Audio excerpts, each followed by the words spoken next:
परमात्मने नमः। ओम श्री गुरुभ्यो नमः। ओम श्री ऋषिभ्यो नमः। सर्वेभ्यो नमो नमः। देववाणी संस्कृतम ई गुरुकुलम में आप सभी महानुभावों का हार्दिक स्वागत है। मित्रों, आप सभी ने दीपावली बहुत ही अच्छी प्रकार से प्रसन्नता पूर्वक संसार को प्रकाशित करते हुए मनाई है और आप सभी निरंतर ज्ञान के माध्यम से अपने अंदर अपनी अंतरात्मा को भी प्रकाशित कर रहे हैं निरंतर। कई दिनों के बाद आज हम कक्षा में उपस्थित हुए हैं। मित्रों, आप सभी स्वस्थ होंगे, कुशल होंगे, मंगल होंगे। कक्षा में थोड़ा विलंब हुआ है, उसके लिए हमें खेद है, हम क्षमा प्रार्थी हैं। मित्रों, अब निरंतर कक्षा का आयोजन होगा। आज ये संस्कृत भाषा शिक्षणम की 48वीं कक्षा है। मित्रों, 48वीं कक्षा है, 48। हम इस कक्षा में इस द्वितीय भाग को पढ़ रहे हैं। इससे पूर्व की कक्षाओं में ही ये संस्कृत भाषा शिक्षणम की पुस्तक सेकंड पार्ट है, उसका आरंभ हो गया है। और मैं अपने सभी पाठकों से निवेदन कर देना चाहता हूं कि सभी पाठक पुस्तकों को जरूर मंगा लें। पहले इन 5 भागों को मंगा लें, जिससे आपको पढ़ने में सुविधा होगी। तो मित्रों, इस पुस्तक का मैंने एक अभ्यास पढ़ा दिया था, 2 अभ्यास पढ़ा दिए थे। 2 अभ्यास मैंने पूरे पढ़ा दिए थे आपको, और गृह कार्य भी मिलान करा दिया था। आइएगा, मैंने जो भी पाठ पढ़ाना था आपको, वो मैंने सुबह आपको समूह में भेज दिया था। ठीक है, तो इस पुस्तक का आज हम तीसरा अभ्यास पढ़ेंगे। तीसरा अभ्यास खोल लीजिएगा आप। तीसरा अभ्यास,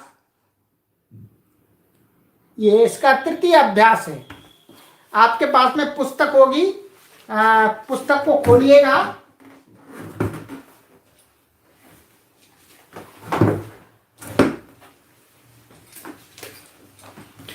ठीक है, चलिएगा, आइएगा। अभ्यास 3।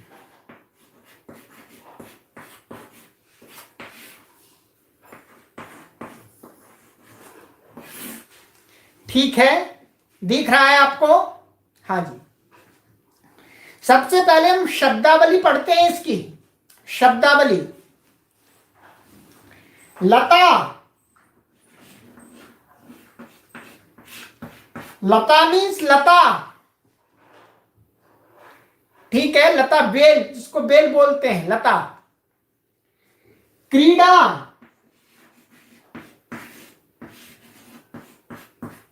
क्रीड़ा माने खेल। विद्या,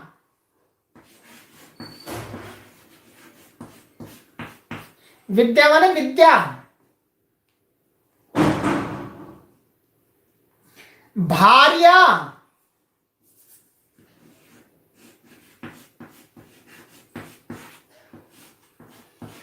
माने पत्नी। भार्या, संस्कृत में पत्नी को, वाइफ को क्या बोलते हैं? भार्या। ये सभी लोग ध्यान देंगे, ये व्यवहार में आने वाला शब्द है। भार्या, भार्या माने वाइफ, पत्नी, धर्म पत्नी जिसको कहते हैं। हमारे शास्त्रों में पत्नी नहीं कहते, खास करके कहते हैं धर्म पत्नी, अर्थात जिसको धर्म निभाने के लिए जिसके साथ जुड़े हैं, इसलिए उनको बोलते हैं धर्म पत्नी और धर्म पति। दोनों मिलकर के धर्म का आचरण करेंगे। और आगे है आपका माला।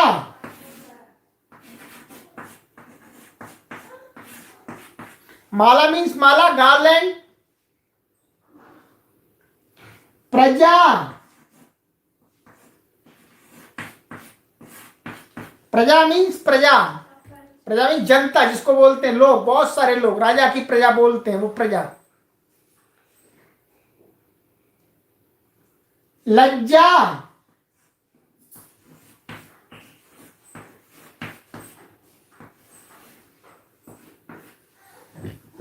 लज्जा मीन्स लज्जा।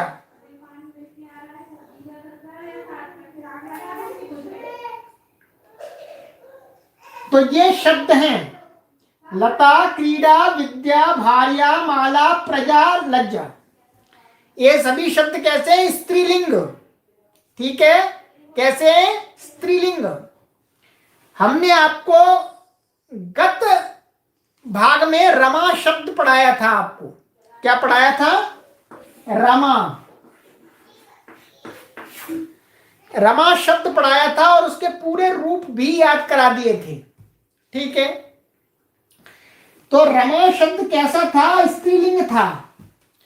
तो रमा शब्द के समान ही ये सभी शब्द हैं, लता, क्रीड़ा, विद्या, भार्या, माला, प्रजा, लज्जा।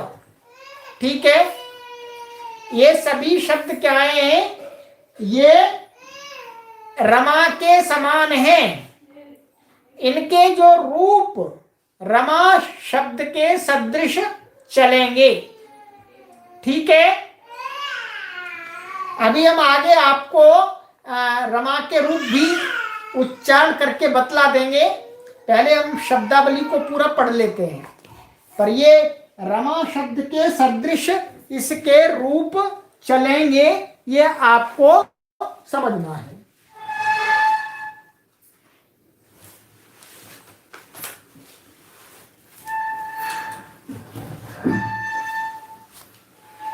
अब इसको हटा देते हैं।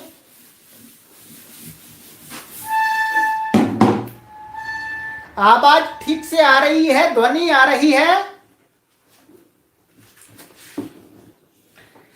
आगम, अब हम धातु में बता रहे हैं आपको। आगम ये क्या है? धातु है। तो आगम को क्या हो जाता है? हाँ, धन्यवाद। आगम को आगच्छ हो जाता है, ऐसा। तो इसका रूप इससे चलेगा, गच्छति के समान चलेगा। गच्छति का अर्थ होता है जाना, और आ लगा दिया तो आना, तो आगच्छति माने आना। तो ये आगम धातु है, आने अर्थ में है, टू कम। और दृश्य धातु है, दृश्य।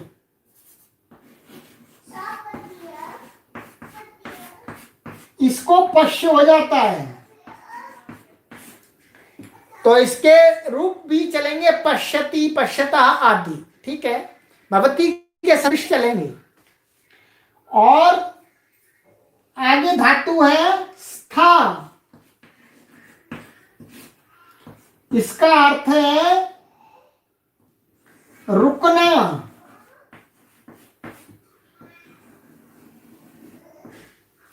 ठीक है, इसका क्या अर्थ है? रुकना।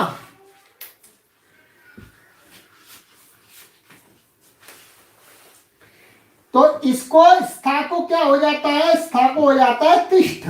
ये हमने गत अभ्यास में भी, वो गत भाग में भी आपको पढ़ाया था। तिष्ठ हो जाता है।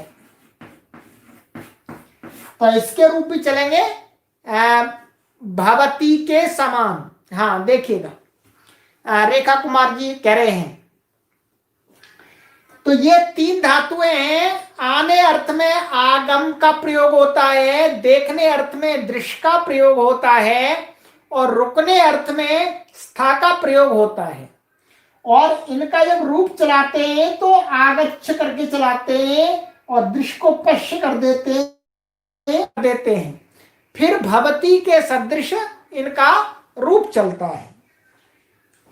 तो आपको इनका रूप भी हम अभी एक बार जल्दी से बोल करके बतला देंगे। पहले हमने सारा पढ़ा दिया है आपको, पांचों लकारों के रूप पढ़ा दिए हैं, फिर भी हम बीच बीच में आपको बोल करके बतलाएंगे, सभी लोग लाइक भी करेंगे। तो अब देखिएगा, इनको आपको याद करना है।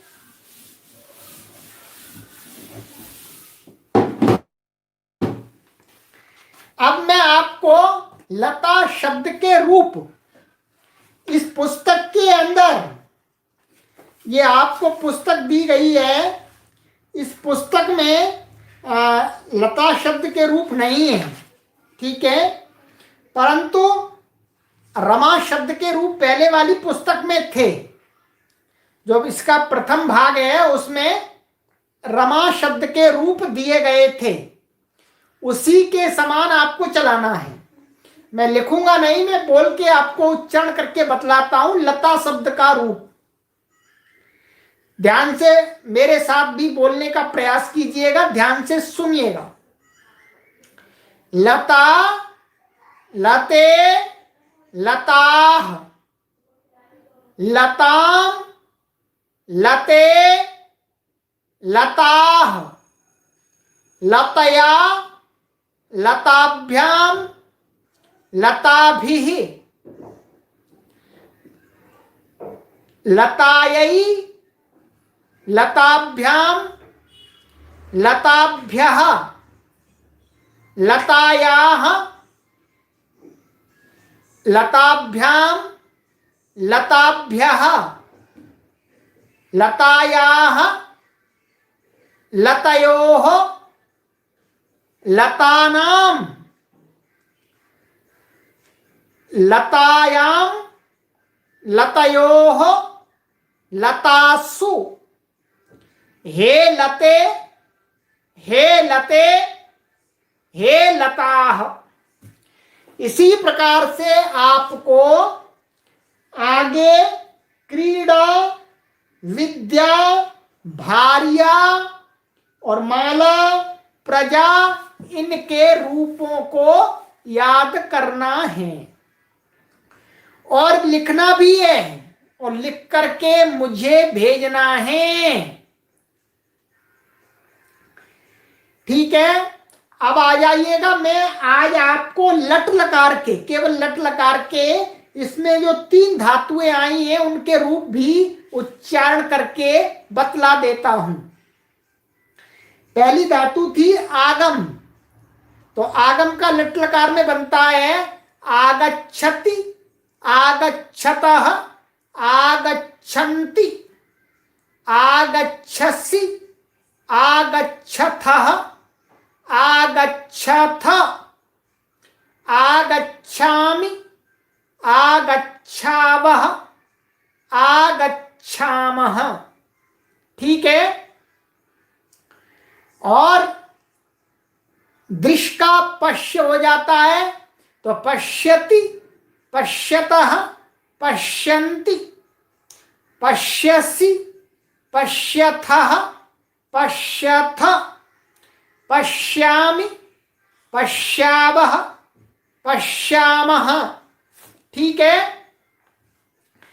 आगे था स्था, स्था को तिष्ठ हो जाता है, ये हमने बतला दिया तिष्ठ, तो तिष्ठति, तिष्ठतः, तिष्ठन्ति, तिष्ठसि, तिष्ठथः, तिष्ठथ, तिष्ठामि, तिष्ठावः, तिष्ठामः, ठीक है। कोई परेशानी नहीं होनी चाहिए।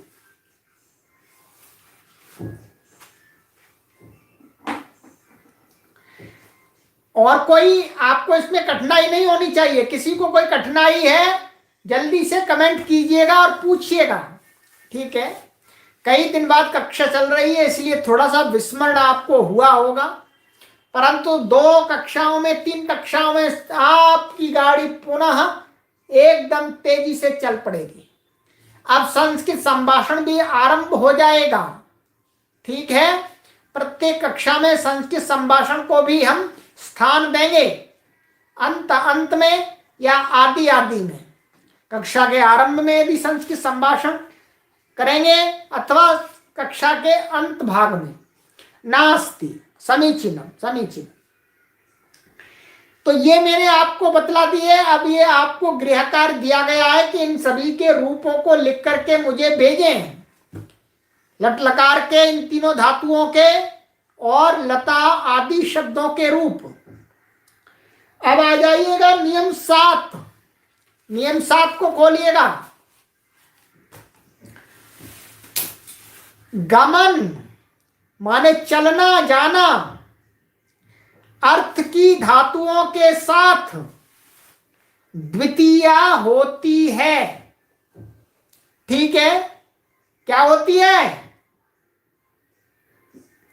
चलना जाना माने चलने के अर्थ वाली धातुएं बहुत सारी हैं और जाने के अर्थ वाली एक ही बात है।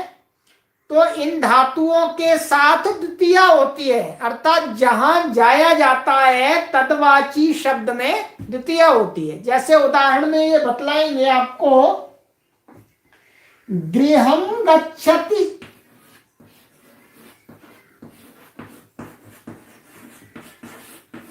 तो ये गच्छ धातु कैसी है? गम धातु गमनार्थक है। तो जहां जाता है, कहां जाता है? घर को जाता है, तो गृहम में द्वितीया विभक्ति कर दी। ठीक है, सरल नियम है। नगरम अगच्छत, नगर को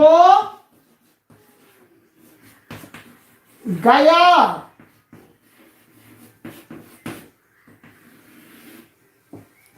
ठीक है, नगरम अगच्छत, नगर को गया। तो ये आपको करना है, सरल है। अब आइएगा, ये नियम समझ में आ गया? कोई कठिनाई तो नहीं है? जल्दी से बताइएगा, जल्दी से बताएंगे।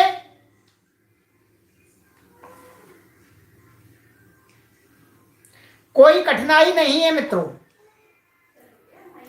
अब आ जाइएगा नियम 8। द्वितीया का ही नियम है। क्या पढ़ते कहते हैं? अंतरा और अंतरेण के साथ द्वितीया होती है। ये जो अंतरा शब्द,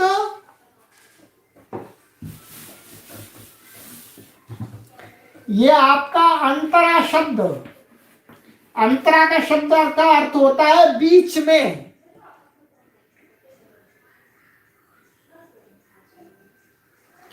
और अंतरेण का अर्थ होता है बिना।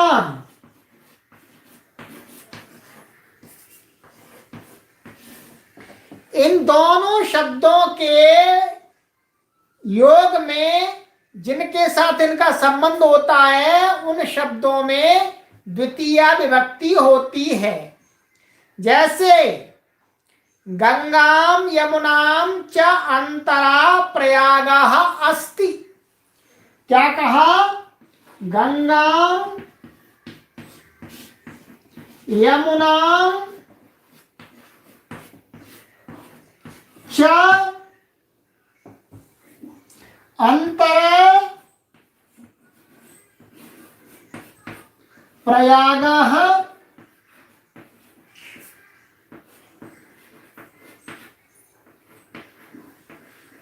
अस्ति। ठीक है, गंगा और यमुना के बीच में, तो अंतरा का योग किसके साथ में? इन दोनों के साथ में। तो इन दोनों में कौन सी विभक्ति हो गई इस नियम से? द्वितीया। गंगाम यमुनाम च, और अंतरा में बीच में प्रयाग है, तो गंगा और यमुना के बीच में प्रयाग बसा हुआ है। इसी प्रकार से विद्याम अंतरेण न सुखम, विद्या के बिना सुख नहीं है। ठीक है, विद्या के बिना सुख नहीं है। तो विद्याम में द्वितीया हो गई। सरल है, बहुत सरल है। मैंने लिख करके भी आपको समझा दिया। चलिएगा आगे, चलिएगा। अब इन वाक्यों को नीचे डॉक्टर कपिल देव महाराज जी ने वाक्य दिए हैं, उन वाक्यों को आपको पढ़ना है, मैं पढ़ाता हूं, उसकी हिंदी भी बतलाऊंगा। ठीक है, फिर आपको गृह कार्य दिया जाएगा। बालकाः लताम अपश्यत, बालक ने लता को देखा। ठीक है। छात्राः क्रीडाम अक्रीडन, छात्रों ने खेल को खेला। शिष्याः विद्याम अपठन, शिष्यों ने विद्या को पढ़ा। नृपाः भार्याम अवदत्, राजा ने पत्नी को कहा। नरः मालाम अधारयत, माने नर ने माला को धारण किया, माने मनुष्य ने माला को पहना। नृपाः प्रजाम आरक्षत, राजा ने प्रजा की रक्षा की। भार्या लज्जाम अधारयत, पत्नी ने लज्जा को धारण किया। वयम गृहम अगच्छाम, हम घर को गए। अहम क्रीडाम अपश्यम, मैंने खेल को देखा। वयम अत्र अतिष्ठाम, हम यहां पर बैठे। विद्या विहीनः पशुः, विद्या से रहित को क्या कहते हैं? पशु। तो विद्या विहीन मनुष्य क्या होता है? पशु होता है। तो ये संस्कृत के वाक्यों की हिंदी भी मैंने बतला दी। इसमें एक वाक्य को छोड़ करके, अंतिम वाक्य को छोड़ करके सभी वाक्यों में लंग लकार की क्रिया का प्रयोग किया गया है। लंग लकार के रूप आपको पीछे याद करा दिए हैं, इसलिए कोई कठिनाई आपको बिल्कुल भी नहीं होनी चाहिए। ठीक है। और इन धातुओं के जो 3 धातुएं आई, इनके आपको लोट और लंग के भी लिखने हैं। अभी मैंने लट के बताए थे, तो आपको लोट और लंग के भी लिखने हैं। जो यहां पर प्रयोग दे दिया उसके अनुसार लिखना है आपको। भू के सदृश। अब आगे आइएगा, हिंदी में अर्थ लिखो। हाँ जी, कोई प्रश्न हो किसी को तो यहां पर कमेंट करके पूछ लीजिएगा, उत्तर हम दे देंगे। आइएगा, अब हिंदी में अर्थ लिखना है। मैं आपको बोल करके बतलाता हूं, फिर आपको कल चेक करा दिया जाएगा। विद्या विहीनः पशु, विद्या से रहित मनुष्य को पशु कहते हैं। ये अर्थ है इसका। विद्याम अंतरेण न सुखम, विद्या के बिना सुख नहीं है। गंगाम यमुनाम च अंतरा प्रयागः अस्ति, गंगा और यमुना के बीच में प्रयाग है। नृपाः प्रजाम अरक्षत, राजा ने प्रजा की रक्षा की। सरल वाक्य है, मैंने आपको हिंदी भी करके बतला दी। अब आगे आता है संस्कृत बनाओ। संस्कृत बनानी है। ठीक है। किसी ने लाइक भी किया, लाइक वापस ले लिया। कोई बात नहीं, चलिएगा। संस्कृत बनाओ। बालिका ने लता देखी, बालिका लताम अपश्यत, बालकों ने खेल देखा। तो बालकाः क्रीडाम अपश्यन्, शिष्य ने विद्या पढ़ी। शिष्यः विद्याम अपठत, राम ने भार्या से कहा। रामाः भार्याम अकथयत या अवदत्, कृष्ण ने माला पहनी, कृष्णः मालाम अधारयत, राजा ने प्रजा की रक्षा की, नृपाः प्रजाम आरक्षत, बालिका ने लज्जा की, बालिका लज्जाम अधारयत, छात्र विद्यालय आए, छात्राः विद्यालयम आगच्छन्, वे कहाँ रुके, ते कुत्र अतिष्ठन्, गंगा और यमुना के बीच में प्रयाग है, गंगाम यमुनाम च अंतरा प्रयागः अस्ति, ज्ञान के बिना सुख नहीं, ज्ञानम अंतरेण सुखम न,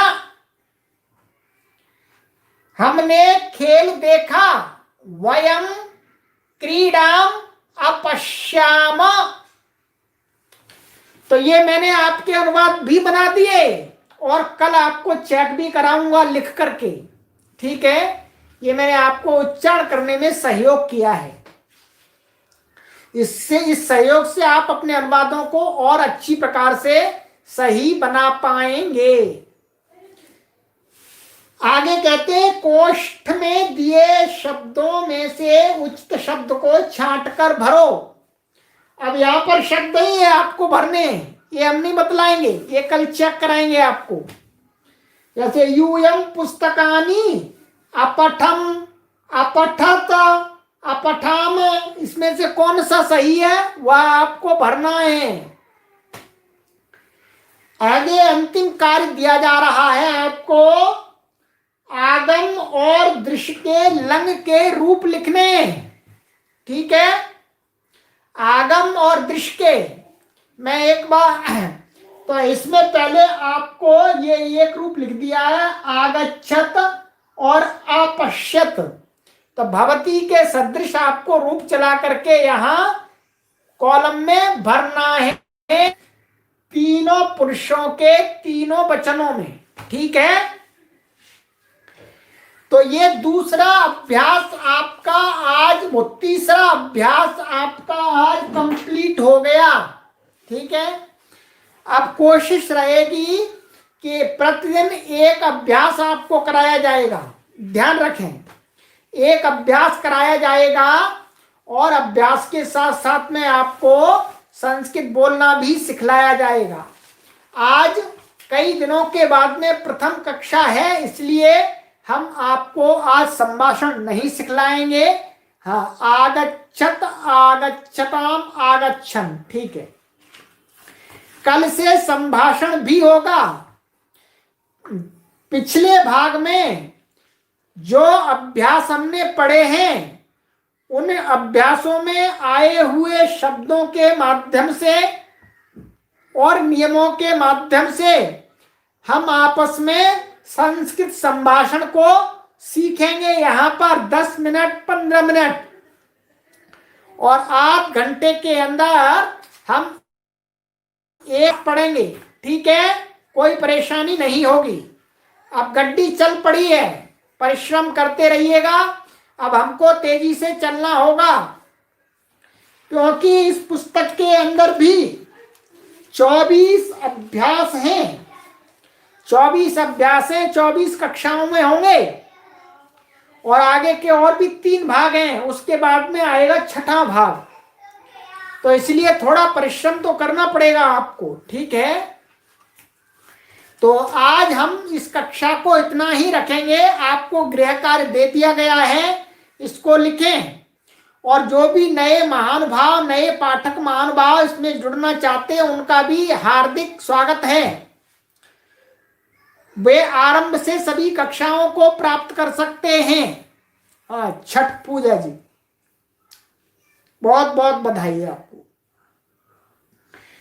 चौथा अभ्यास पढ़ाएंगे, ठीक है, उसको भी देख करके आइएगा पहले।